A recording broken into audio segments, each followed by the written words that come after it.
नमस्कार दोस्तों, आप सभी का स्वागत है आपके अपने YouTube चैनल डियर गुरुजी पर। तो दोस्तों, आप सभी के 7:30 बज चुके हैं और जो है इस समय आपका समय है पॉलिटी का। आज हम आपको पढ़ाने वाले हैं राज्य विधानमंडल के बारे में, जिसमें जो है राज्य विधानमंडल के अंतर्गत आपको जो है आज जानने को मिलेगा विधानसभा के बारे में और विधान परिषद के बारे में। ठीक है, तो आप लोग जो है आज का टॉपिक मैं पहले बता दे रहा हूँ, जिससे ये जान लीजिए कि टॉपिक बहुत ज़रूरी है। मैं जो MCQ करा रहा हूँ उसमें आप देख रहे होंगे कि इससे संबंधित कई प्रश्न पूछे जा रहे हैं। ठीक है, तो इस चीज़ को पहले ही बता दे रहा हूँ जिससे आप लोग बीच में छोड़कर ना जाए। आप लोगों ने अगर अभी तक जो डियर गुरुजी ऐप है अगर इसे नहीं डाउनलोड किया है तो आप लोग इसे जाके डाउनलोड कर ले, क्योंकि एक बहुत ही बड़ी जो है जानकारी आप सभी को देना चाहता हूँ कि डियर गुरुजी ऐप पर हर वीक में एक जो है ऑल इंडिया लेवल पर टेस्ट कराया जाएगा इस ऐप के थ्रू। और उस टेस्ट को जो है उसमें 50 प्रश्न होते हैं। उस प्रश्न में जो पहले स्थान पर आएगा उसे ये तीनों जो आप देख रहे हैं, Hindi test series, reasoning test series और हिंदी थ्योरी बुक, ये सभी जो है उसे गिफ्ट के रूप में फ्री में दिए जाएंगे। ठीक है, जो फर्स्ट टॉपर रहेगा, और ये हर वीक होने वाला है। ठीक है, ऐसा नहीं कि एक ही बार, ये हर वीक होगा और हर टॉपर को दिया जाएगा। ठीक है, तो आप लोग जो है ये ऐप जाके ज़रूर डाउनलोड कर लें, क्योंकि आप सभी के लिए बहुत ज़रूरी है। और वहाँ आपको इसके अलावा भी बहुत सी चीज़ें मिलेंगी, जैसे PDF होगा या कोई भी ज़रूरी जानकारी हो। साथ ही साथ अगर कोई नया जो है टेस्ट सीरीज लॉन्च किया जाएगा उसके बारे में भी आपको वहाँ से जानकारी मिल जाएगी। तो दोस्तों, आप लोग ज़रूर से ज़रूर यह ऐप डाउनलोड कर ले। चलिए बढ़ते हैं आगे। आज का जैसा कि मैंने आपको पहले बताया, आज का मेरा टॉपिक है राज्य विधानमंडल। ठीक है, स्टेट लेजिस्लेचर के बारे में आज हम लोग जानेंगे। चलिए बढ़ते हैं आगे। यहाँ पर आपसे कह रहा है, क्या कह रहा है कि भारत में राज्य विधानमंडलों का उच्च सदन कौन सा है। उच्च सदन का अर्थात ये होता है कि वहाँ पर ऐसा माना जाता है कि वहाँ बहुत ही मैच्योर लोग जो है आकर बैठते हैं। ठीक है, और बताइए कौन सा सदन है जो उच्च सदन है। यहाँ आपको नीचे लिखा गया है विधान परिषद। विधान परिषद सदन जो होता है ये उच्च सदन माना जाता है। जिस तरह से हमारे जो संसद में उच्च सदन राज्यसभा को माना जाता है, वैसे ही हमारे यहाँ राज्य विधानमंडलों में जो है इसको किसे विधान परिषद को उच्च सदन माना जाता है। देखिए, राज्य के जो वित्तीय लेखकों पर कौन नियंत्रण करता है। कैग आप देखेंगे राज्यों के साथ साथ केंद्र दोनों का नियंत्रण करता है। जो कैग में मैंने आपको पढ़ाया भी था कि यह जो है दोनों राज्यों और केंद्रों दोनों की जो है जो खर्च होता है उनका क्या लेखा जोखा करता है। ठीक है, अगला प्रश्न है कि राज्य में उच्च सदन की स्थापना या समाप्ति संबंधित राज्य की विधानसभा द्वारा पूर्ण बहुमत से पारित प्रस्ताव और संसद द्वारा साधारण बहुमत से पारित प्रस्ताव के द्वारा की जाती है। देखिए, आप एक चीज़ जान लीजिए, जो आपका ये उच्च सदन अर्थात विधान परिषद है, ये सभी राज्यों में नहीं है। मैंने आपको कई बार बताया होगा कि यह सभी राज्यों में नहीं है। इसके लिए जो है जो वहाँ की विधानसभा होती है उसे जो है अपने यहाँ पे एक बिल पारित करके भेजना होता है किसे, संसद में, और वह जो बिल हो वो पूर्ण बहुमत से पारित हो। ठीक है, और जब उसे भेजा जाता है तो उसे संसद में फिर उस बिल को पास कराया जाता है। अगर संसद में भी वह बिल साधारण बहुमत से पास हो जाता है तो उसके बाद ऐसा माना जाता है कि राष्ट्रपति के साइन के साथ ही उस राज्य में विधान परिषद का गठन किया जा सकेगा। इस चीज़ को आप समझ लीजिए कि यह सभी राज्यों में नहीं होता है। अगर इसको बनाना है तो उसकी प्रक्रिया क्या है ये मैंने आपको बता दिया है। देखिए, यहाँ से प्रश्न कैसे बनेंगे। यहाँ से आपको प्रश्न बनेगा कि उच्च सदन को बनाने के लिए किसकी आवश्यकता पड़ती है, तो किसकी मतलब एक हिसाब से कहते हैं ज़रूरतमंद होती हैं, किसके द्वारा पास किए जाने पर ही यह बन सकता है। तो पहला होगा विधानसभा, दूसरा होगा संसद। यानी कि दोनों जो लोगों की ज़रूरत है, ऐसा नहीं अगर आपको केवल एक लगे तो गलत, यानी दोनों जगहों पर पास होने की ज़रूरत होगी। ऐसे यहाँ से ऐसे ही प्रश्न बन सकते हैं। अगला है कि जो विधान परिषद होता है वह जो भी विधेयक हो, ठीक है, अगर कोई भी विधेयक आता है जो विधानसभा से पारित होकर, वो ज़्यादा से ज़्यादा 4 माह तक अपने यहाँ रोक सकता है।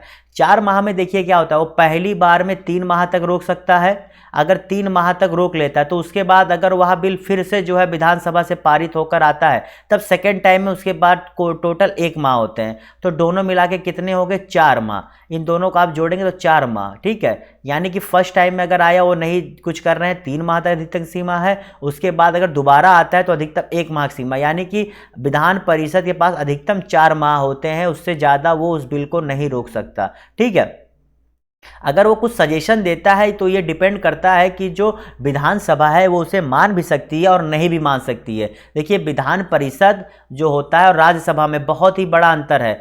विधान परिषद मान लीजिए कि इसके पास वैसी शक्तियां नहीं है जो संसद में राज्यसभा के पास हैं। राज्यसभा क्या होता है, अगर वहां से पारित नहीं होता है तो बिल पारित नहीं हो सकता, लेकिन यहाँ पर अगर पारित नहीं भी होता है तो 4 माह बाद वो अपने आप पारित माना जाएगा और सीधे राज्यपाल के सिग्नेचर के द्वारा वह एक्ट बन जाएगा। ठीक है, लेकिन राज्यसभा की स्थिति में ऐसा नहीं है। अगर वो नहीं पारित होता है तो उसके लिए जो है प्रयास किए जाते हैं कि उसमें कोई संशोधन से या किसी भी तरीके से पास कराया जाए। ये जरूरी होता है संसद में उस चीज़ के विधेयक को अधिनियम बनने के लिए। ठीक है, इस चीज़ को आप दिमाग में बैठा लीजिएगा। देखिए, कुछ महत्वपूर्ण अनुच्छेद हैं, ज़्यादा नहीं 3 ही 4 है, इनको आप बहुत ही अच्छे से देख लीजिए क्योंकि डायरेक्ट प्रश्न इससे पूछे जाते हैं और काफ़ी एग्जाम्स मैंने जो देखे हैं, पेपर्स देखे हुए हैं, वहाँ पर पूछे जाते हैं। ठीक है, आप लोग अगर मेहनत कर रहे हैं तो उसके साथ कई चीज़ों को भी साथ लेकर चले, भविष्य में फ़ायदा मिलेगा। देखिए, जो अनुच्छेद 163 है वह यह बताता है कि राज्यपाल को सलाह एवं सहायता जो है वो मंत्रिपरिषद के द्वारा दिया जाएगा और उसके लिए एक मंत्रिपरिषद का गठन किया जाएगा। देख लीजिए, आप लोग समझते हैं कि जिस तरह से राष्ट्रपति को देने के लिए वहां पर एक मंत्रिपरिषद होता है, ठीक है, उसी तरीके से राज्यपाल को भी सलाह एवं कार्य करने के मतलब सभी चीजों को सलाह और सहायता के लिए मंत्रिपरिषद का गठन किया जाएगा। यह आपका कौन है, अनुच्छेद 164 163 है, 164 अब आएगा। 164 ये कहता है कि जो राज्य के मंत्रिमंडल का सामूहिक उत्तरदायित्व तो राज्य विधानसभा के प्रति होगा। यानी इसका कहने का मतलब होगा जो यह मंत्रिपरिषद मंत्रिमंडल पूरा बना होगा, यह जो भी कुछ अगर इसकी जिम्मेदारी होगी वो विधानसभा के प्रति होगी। यानी अगर इससे कोई भी प्रश्न पूछा जाएगा तो उसे विधानसभा के पटल पे आके जवाब देना होगा। यानी कि कोई भी चीज़ हो उसकी पूरी जिम्मेदारी है कि वो विधानसभा के पटल पर आए, अपना जवाब दे और क्या कार्य हो रहा है, कैसे हो रहा है, क्यों गलतियां हो रही है, सभी चीज़ें वो विधानसभा के पटल पर रखे। इसका मतलब है, इसका अनुच्छेद क्या है, 164 163 हो गया, 164 बढ़ते 166 का। 166 के राज्य सरकार के कार्य का संचालन। देखिए क्या होता है कि राज्य सरकार के कार्य का संचालन कैसे हो, इसके लिए पूरी एक रूपरेखा बनाई गई है। आपको पूरा जानने की जरूरत नहीं, आपको बस इतना जानना है कि अगर पूछ सकता है कि राज्य सरकार उसके कार्य का संचालन से संबंधित अनुच्छेद क्या है, तो अनुच्छेद 166। अब संचालन का मतलब क्या होता है आप लोग समझ लीजिए, आप लोग को ये अनुच्छेद याद हो जाए। मतलब कि जो राज्य सरकार है वो अपने कामों को कैसे करेगी, अर्थात उसे बिल पास करना हो तो कैसे करेगी, उसे अगर अपने यहाँ बजट पास करना हो तो कैसे करेगी, उसे अपने यहाँ संविधान सभा चलाना हो तो कैसे चलाएगी, उसके यहाँ मंत्री की जो शपथ लेना होगा कैसे करेगी। तो इन सब चीजों के बारे में कहां से उसे जानकारी मिलती, अनुच्छेद 166 से। समझ गए। अब बात करते हैं अनुच्छेद 167। किस पर, अनुच्छेद 167। अनुच्छेद 167 कहता है कि राज्यपाल को सूचना प्रदान करने का मुख्यमंत्री का कर्तव्य। देखिए, जिस तरीके से यहां आपने देखा कि जो मंत्रिमंडल होता है वो विधानसभा के प्रति उत्तरदायी होता है, साथ ही साथ 167 ये भी कहता है कि वो विधानसभा में जो भी कुछ बताया जा रहा है, साथ ही साथ मुख्यमंत्री जो है राज्यपाल को जरूर यह बताएगा कि वह जो कार्य कर रहा है वह कैसे कर रहा है, किन हालात तुम कर रहा है, वो संवैधानिक है कि नहीं, इन सब की जो है सूचना उसे राज्यपाल को देना ही होता है, यह उसका कर्तव्य होता है।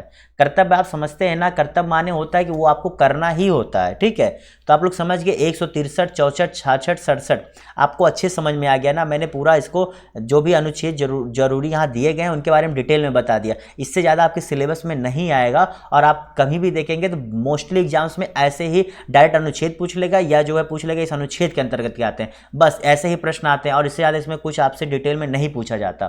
समझ गए। चलिए बढ़ते हैं आगे कि ये कह रहा है कि जो भारतीय संविधान के जो है अनुच्छेद 169 ये जो है ये कहता है कि विधान परिषद का सृजन और उसे समाप्त करने का अधिकार विधानसभा को है। अभी मैंने आपको कहा कि अगर विधान परिषद का गठन करना हो तो हमें विधानसभा और जो है राज्य संसद में दोनों जगहों पर पास करना जरूरी है, लेकिन अगर हम उसे खत्म करना हो तो खत्म करने के लिए हमें संसद में जाने की जरूरत नहीं है, वो हम विधानसभा में ही कह सकते हैं कि इसे हम खत्म कर रहे हैं। लेकिन अगर हमें इसे बनाना हो तो वहां दोनों की जरूरत पड़ेगी। समझिए, ये आपको कहां से बताता है, अनुच्छेद 169 क्या है, 169 यानी कि 169। चलिए बढ़ते हैं अगले पॉइंट की तरफ। देखिए मैं हर चीज़ों को पॉइंट टू पॉइंट बता रहा हूँ, बस आपको क्या करना है दिमाग खोलकर सुनिए बस, और इसको जो भी सुनिए बहुत ही ध्यान से सुनिए, कहीं इधर उधर ध्यान ना लगाएं।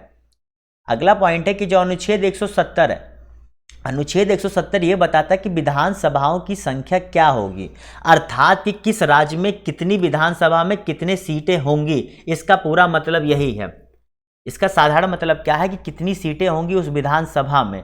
आप लोगों को अभी नीचे में जो नीचे टैली होगी उसमें आपको बताऊंगा अभी कि किसमें कितनी संख्या है। शायद सभी राज्यों की नहीं है, लेकिन जितनी भी है वो आपको जानने को मिलेगी। बढ़ते हैं अगले पॉइंट की तरफ। अगला पॉइंट ये है कि जो निर्वाचन का संचालन कौन करता है। आज ही एमसीक्यू कल के एमसीक्यू में आपने देखा था कि वहाँ पर पूछा था कि जो है पंचायती का जो चुनाव होता है वह कौन देखता है। तो उसमें कई लोगों ने निर्वाचन आयोग लिखा था, जबकि वहाँ पर राज्य निर्वाचन आयोग का होता है। लेकिन अगर राज्य विधानसभा की बात आएगी तो भारत का निर्वाचन आयोग यानी कि केंद्रीय निर्वाचन आयोग जो है काम देखता है। यहाँ से आप ये मत होइएगा। देखिए, जो राज्य निर्वाचन आयोग होता है वो लोकल बॉडी इलेक्शन के लिए है।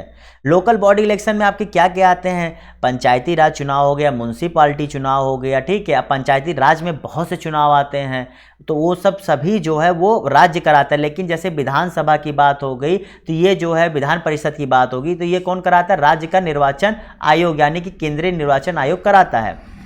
राज्य विधान परिषद को भंग नहीं किया जा सकता, परंतु इसे समाप्त किया जा सकता है। देखिए, जिस तरह से आप राज्यसभा के बारे में जानते हैं क्या है कि वो सतत चलता रहता है, उसमें बीच बीच में क्या है लोग अपने आप जो है क्या नाम है उनका कार्यकाल खत्म होता रहता है, और साथ ही साथ उनका जो है क्या होता है, उनका कार्यकाल भी खत्म होता रहता है, और साथ ही साथ वो वहाँ पे नए लोग आते भी रहते हैं, परंतु अब कभी भंग नहीं होता। उसी तरीके से जो राज्य विधान परिषद है ये भी कभी भंग नहीं होता, बल्कि इसमें भी वैसे ही लोगों का कार्यकाल खत्म होता रहता है और नए लोग आते रहते हैं। समझ गए, इस चीज को ध्यान रख लीजिएगा।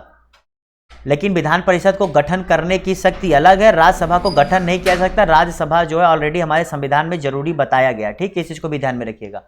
अगला प्रश्न ये पॉइंट ये है कि जो समान नागरिक संहिता जिसे आप लोग बहुत न्यूज में सुनते हैं, यूनिफॉर्म सिविल कोड, ये जो है हमारे गोवा में लागू, एकमात्र राज्य है भारत का जहां ये लागू है, ठीक है। वहां एक राज्य ही है जहां पर ये लागू है, और ये आपको जो है राज्य, जब आप लोग जाएंगे राज्य के नीति निर्देशक तत्व पढ़ेंगे तो वहां पर देखिए वहां पर कहा भी गया है कि समान नागरिक संहिता को जो है भारत में लागू करना चाहिए, ठीक है, वहां कहा गया है। तो लेकिन अभी देखिए कहीं पर नहीं है, केवल गोवा में ही लागू है। जो राज्य का विधानसभा का जो अध्यक्ष होता है वो अपना त्यागपत्र उपाध्यक्ष को सौंपता है, उपाध्यक्ष अध्यक्ष को सौंपता है, ठीक है। आपसे पूछ ले कि कौन किसे, तो अध्यक्ष उपाध्यक्ष को, उपाध्यक्ष अध्यक्ष को सौंपता है। कहां पर, विधानसभा में। देखिए, विधानसभा के जो सदस्यों की निहरता यानी कि जो डिस्क्वालिफिकेशन होती है उससे संबंधित जो प्रश्न होगा उस पर जो अंतिम निर्णय होगा वो राज्यपाल द्वारा दिया जाएगा। मतलब कि जो विधानसभा के सदस्यों की इसके हिसाब से डिस्क्वालिफिकेशन, वो किन आधारों पर वो डिस्क्वालीफाई हो जाएंगे, उसका जो अंतिम अगर उस पर कोई भी प्रश्न चिन्ह उठता है कि ये डिस्क्वालीफाई है कि नहीं है, तो इस पर राज्यपाल द्वारा जो भी निर्णय दिया जाएगा वो अंतिम निर्णय होगा। आप लोग समझ के, मान लीजिए राज्यपाल कहता है नहीं ये डिस्क्वालीफाई नहीं है, तो डिस्क्वालीफाई नहीं माने जाएगा, भले से वो वहां के जो है विधानसभा द्वारा कुछ भी प्रक्रिया करके उसके खिलाफ कोई भी निर्णय लिया गया हो, ठीक है। चलिए बढ़ते हैं अगले पॉइंट की तरफ। वेरी मोस्ट इंपॉर्टेंट पॉइंट है कि विधानसभा का सदस्य निर्वाचित होने के लिए न्यूनतम आयु 25 वर्ष होती है। आपसे डायरेक्ट पूछा जाता है क्योंकि काफी इजी है, आपको बस एक संख्या याद करना है, क्या, 25 वर्ष। बस 25 वर्ष आप याद कर लीजिए, आपको कुछ नहीं करना है।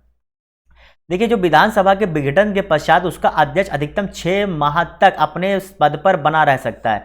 देखिए, विधानसभा का जो अध्यक्ष होता है, ऐसा माना जाता है कि मान लीजिए जब ये डिसॉल्यूशन यानी कि एक हिसाब से विधानसभा का कार्यकाल खत्म हो जाता है, कब खत्म हो जाता है, या तो नया चुनाव हो जाए या बीच में ही जो मुख्यमंत्री होता है और उसका मंत्री परिषद जो है अपना क्या कर दे, इस्तीफा जो है राज्यपाल को दे दे, तब क्या होता है, वो जो विधानसभा होती है वो विघटन माना जाता है। तो विघटन के बाद अधिकतम 6 माह तक ही वो अपने पद पर बना रह सकता है, उससे पहले भी हट सकता है। मान लीजिए चुनाव होकर नया कुछ आया तो उसमें नया अध्यक्ष बन जाता है, ठीक है। लेकिन अगर ऐसा कुछ नहीं हो रहा है या कोई समय डिले हो रहा है या इन सब के बावजूद कुछ चीजें डिले हो रही हैं, तो उन पर वो अधिकतम 6 माह तक ही बना रह पाएगा। उसके बाद ऑटोमेटिकली नया अध्यक्ष का चुनाव हमें करना पड़ेगा। समझ गए। बढ़ते अगले पॉइंट की तरफ कि देखिए, राज्य सरकार के जो मंत्री और वेतन और भत्ते जो होते हैं वो उनका निर्धारण राज्य की विधानसभा द्वारा किया जाता है, और वह किस पर भारित होते हैं, वो राज्य के जो है संचित निधि पर भारित होते हैं। विधानसभा द्वारा निर्धारण किया जाता है और राज्य की जो संचित निधि होती है उस पर इनका सारा व्यय भारित भी होता है। इस चीज को भी आप नोट कर लीजिएगा। 1956 में कितने पुनर्गठित राज्यों में द्विसदनीय विधानमंडल थे? देखिए द्विसदनीय का तात्पर्य क्या है? विधान परिषद विधानसभा, उसे ही द्विसदनीय कहा जाता है। किसे? जहां पर विधानसभा और विधान परिषद दोनों होते हैं उन्हें क्या कहा जाता है? द्विसदनीय विधानमंडल कहा जाता है। तो टोटल कितने हैं? तो टोटल है 5। कितने हैं? 5। ये कब थे? जब पुनर्गठन हुआ था 1956 में। ये आज की संख्या नहीं है, इसको बार बार समझ लिया। आज इसकी संख्या कहीं ज्यादा है। ये तब की बात है जब पुनर्गठन हो रहा था 1956 में। बताइए प्रथम महिला मुख्यमंत्री भारत के किस राज्य में बनी थी? देखिए ये बहुत ही इंपॉर्टेंट प्रश्न है, क्योंकि आप लोग जानते हैं कि हमारे जो है भारत में महिलाओं का रिप्रेजेंटेशन काफ़ी कम है, चाहे वो किसी भी इलेक्शन में कहीं पर भी देखा जाए। तो ऐसे प्रश्न बहुत ही महत्वपूर्ण जगह रखते हैं अब आपके MCQs में कि भारत की प्रथम महिला मुख्यमंत्री भारत के किस राज्य में बनी थी? बताइए उनका नाम क्या था? उनका नाम था सुचेता कृपलानी। क्या नाम था? सुचेता कृपलानी, जो उत्तर प्रदेश की बनी थी, जो 4 साल के लिए बनी थी, 1963 से 1967 के लिए बनी थी। समझ गए? आपको जैसा कि मैंने बताया था अभी नीचे आपको कुछ टैली में विधानसभा सदस्यों की संख्या दी जाएगी, क्योंकि ये भी आपसे डायरेक्ट पूछ लिया जाता है, क्योंकि आप अगर इसी भारत देश के नागरिक हैं तो आपको तो अपने भारत के राज्यों में क्या स्थिति इसका तो एक हिसाब से पता होना चाहिए, इसीलिए बहुत ही इंपॉर्टेंट है, आपसे प्रश्नों में पूछा भी जाता है। आप लोग फटाफट जो है एक इसे 2-3 बार 4 बार आप लोग कहीं टैली बना के रख लेंगे तो आपको याद हो जाएगा, इतना कुछ ये हार्ड नहीं होता है। ठीक है। आंध्र प्रदेश में विधानसभा की संख्या 175, असम में 126, छत्तीसगढ़ में 90, गुजरात में 182, हिमाचल प्रदेश में 68, कर्नाटक में 224, मध्य प्रदेश में 230, मणिपुर में 60, मिजोरम में 40, ओडिशा में 147, अरुणाचल प्रदेश में 60, बिहार में 243, गोवा में 40, हरियाणा में 90, झारखंड 81, केरल 140, महाराष्ट्र 288, मेघालय 60, नागालैंड 60, पंजाब 117। अभी यहाँ से 1-2 प्रश्न बनते हैं, उन्हें मैं बताने वाला हूँ। उसके बाद राजस्थान में 200, देखिए कितना आसानी से याद होगा, 200, सिक्किम 32, तमिलनाडु 234, तेलंगाना 119, त्रिपुरा 60, उत्तर प्रदेश 403, उत्तराखंड 70, पश्चिम बंगाल 294। अब देखिए यहाँ पर आपसे 2-3 प्रश्न बन सकते हैं, इस चीज़ को मैं थोड़ा छोटा करके दिखाना चाहूँगा जिससे जो है एक चार्ट बन जाए। हाँ देखिए थोड़ा सा आप लोग अपनी वीडियो क्वालिटी बढ़ा लीजिए। यहाँ पर देखिए सबसे पूछा जाएगा सबसे अधिक विधानसभा सीटों की संख्या कहाँ है, तो उत्तर प्रदेश। सबसे कम कहाँ है? सिक्किम। क्या हो गया? सबसे कम और सबसे ज़्यादा हो गए। अब पूछेगा कि उत्तर प्रदेश के बाद सबसे ज़्यादा सीट कहाँ पर है, तो कहाँ पर है? सबसे ज़्यादा है पश्चिम बंगाल 294, उसके बाद महाराष्ट्र, मतलब फर्स्ट 3 पूछेगा तो क्या होगा? यूपी, वेस्ट बंगाल और महाराष्ट्र, ये टॉप 3 है विधानसभा की संख्या के हिसाब से। ठीक है। और सबसे कम अगर पूछेगा तो कौन सा हो जाएगा? सिक्किम सबसे नीचे। ठीक है। उसके बाद 40 आपका गोवा का है। कहाँ का? गोवा का। ठीक है। उसके बाद आपका जो है 40 से थोड़ा सा ज़्यादा शायद यहाँ पर है, अब मिजोरम में भी 40 है। ठीक है। मिजोरम और गोवा में कितने हैं? 40। तो ये 3 आपके हो गए कहाँ के? टॉप, जो टॉप बॉटम है और टॉप अप हैं, ये तीनों मैंने आपको बता दिए। यहाँ से आपके प्रश्न ज़्यादातर बनते हैं, और किसी राज्य संदर्भित अगर एग्जाम्स हो या कुछ भी हो तो वहाँ पर उनके राज्य स्पेशल पूछ ले जाते हैं। वो उतना अहम माने नहीं रखता जितना मैंने आपको ये बताया, ये अहम माने रखता है। ठीक है। चलिए बढ़ते हैं अब आगे। यहाँ पर देखिए जो केंद्र शासित प्रदेश है उनमें क्या स्थिति है। देख रहे केंद्र शासित प्रदेशों में दिल्ली, देखिए पूरे केंद्र शासित प्रदेशों में केवल 2 जगहों पर जो है विधानसभा है, इस चीज़ को भी ध्यान रखिएगा। एक आपका दिल्ली है, दूसरा पुडुचेरी है। तो दिल्ली में टोटल विधानसभा की संख्या 70 है और पुडुचेरी में टोटल कितनी है? 30। इस चीज़ को आप पूछ सकता है कि किन केंद्र शासित प्रदेशों में विधानसभा है, तो उसका जवाब क्या होगा? दिल्ली, पुडुचेरी, और कहीं पर नहीं है। और ये जो जम्मू कश्मीर आप देख रहे हैं, जम्मू कश्मीर में 83 हैं, और इनमें से जो 24 से ज़्यादा पीओके के लिए रिक्त है। अर्थात क्या है, जो हमारा पूरा कश्मीर है, ठीक है, जो हमारा पूरा कश्मीर है एक हिसाब से देखा जाए तो ये कश्मीर में आप देखेंगे कि यहाँ पर काफ़ी हिस्सा जो है ये पाकिस्तान ने हमारा हड़पा हुआ। ठीक है। हम लोग के पास जो है करीब 1/3 हिस्सा है, बाकी 2/3 पाकिस्तान और चाइना के पास है। इस चीज़ को आप जान लीजिएगा। तो उनमें से क्या है, जो पाकिस्तान के पास है उनमें भी हम लोगों ने सीट खाली रखी हुई है कि ये हमारा हिस्सा है तो हम यहाँ चुनाव कराएंगे, जो कि अभी तक नहीं हुआ है। ठीक है। तो इस चीज़ को आप जाने रहिएगा कि अगर पूछेगा कि जम्मू कश्मीर के लिए पीओके मतलब पाकिस्तान ऑक्युपाइड कश्मीर के लिए कितनी सीटें दी गई हैं, तो 24। कितनी? 24। ये आपसे प्रश्न में पूछा जा सकता है। आज मैंने आपको पहले ही बताया था कि बहुत बड़ा टॉपिक नहीं है, आज का टॉपिक यहीं पर खत्म हो रहा है। और देख लिए जो जो इंपॉर्टेंट है मैंने उन पॉइंटों को बहुत ही पॉइंट आउट करके बताया हुआ है, आप लोग जरूर से जरूर एक बार पढ़ के दोबारा देख लें। आपका जो MCQ होता है उसमें आप देखते होंगे कि कितना ज़्यादा ऐसे प्रश्न पूछे जाते हैं, आप लोग कितना गलत भी करते हैं मैं देखता हूँ, ठीक है। तो आप लोग इसे बहुत ही ध्यान से पढ़ लें एक दो बार, और इसके हो सके तो कुछ शॉर्ट नोट्स बना लें जिससे आपको याद करने में आसानी रहे। चलिए कल फिर मिलेंगे अगले नए टॉपिक के साथ, तब तक के लिए गुड बाय।